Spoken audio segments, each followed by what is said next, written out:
At the concert in the afternoon, two very interesting things were performed. One was a fantasia, King Lear, the other was a quartet dedicated to the memory of Bach. Both were new and in the new style, and Levin was eager to form an opinion of them. After escorting his sister-in-law to her stall, he stood against a column and tried to listen as attentively and conscientiously as possible.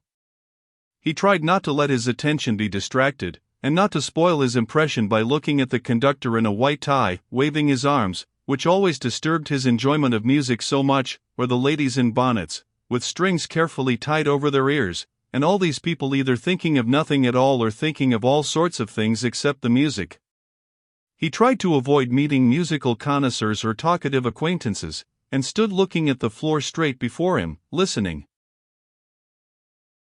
But the more he listened to the fantasia of King Lear, the further he felt from forming any definite opinion of it.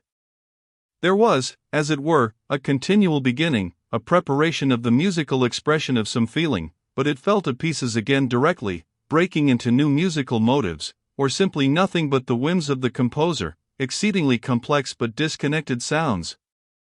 And these fragmentary musical expressions, though sometimes beautiful, were disagreeable, because they were utterly unexpected and not led up to by anything.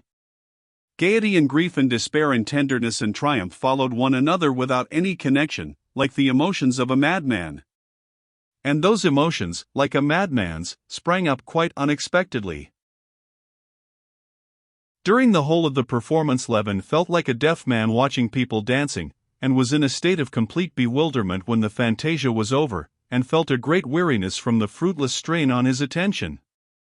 Loud applause resounded on all sides. Everyone got up, moved about, and began talking. Anxious to throw some light on his own perplexity from the impressions of others, Levin began to walk about, looking for connoisseurs, and was glad to see a well-known musical amateur in conversation with Pestsov, whom he knew.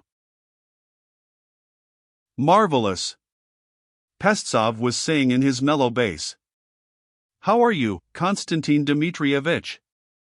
Particularly sculptures and plastic, so to say, and richly colored is that passage where you feel Cordelia's approach, where woman, das Ewig Weiblich, enters into conflict with fate. Isn't it?" "You mean, what has Cordelia to do with it?" Levin asked timidly, forgetting that the fantasia was supposed to represent King Lear. "Cordelia comes in, see here," said Pestsov, tapping his finger on the satiny surface of the program he held in his hand and passing it to Levin. Only then Levin recollected the title of the fantasia, and made haste to read in the Russian translation the lines from Shakespeare that were printed on the back of the program. "You can't follow it without that," said Pestsov, addressing Levin, as the person he had been speaking to had gone away, and he had no one to talk to. In the entr'acte Levin and Pestsov fell into an argument upon the merits and defects of music of the Wagner school. Levin maintained that the mistake of Wagner and all his followers lay in their trying to take music into the sphere of another art, just as poetry goes wrong when it tries to paint a face as the art of painting ought to do, and as an instance of this mistake he cited the sculptor who carved in marble certain poetic phantasms flitting round the figure of the poet on the pedestal. These phantoms were so far from being phantoms that they were positively clinging on the ladder, said Levin. The comparison pleased him, but he could not remember whether he had not used the same phrase before, and to Pestsov, too, and as he said it he felt confused. Pestsov maintained that art is one, and that it can attain its highest manifestations only by conjunction with all kinds of art. The second piece that was performed Levin could not hear.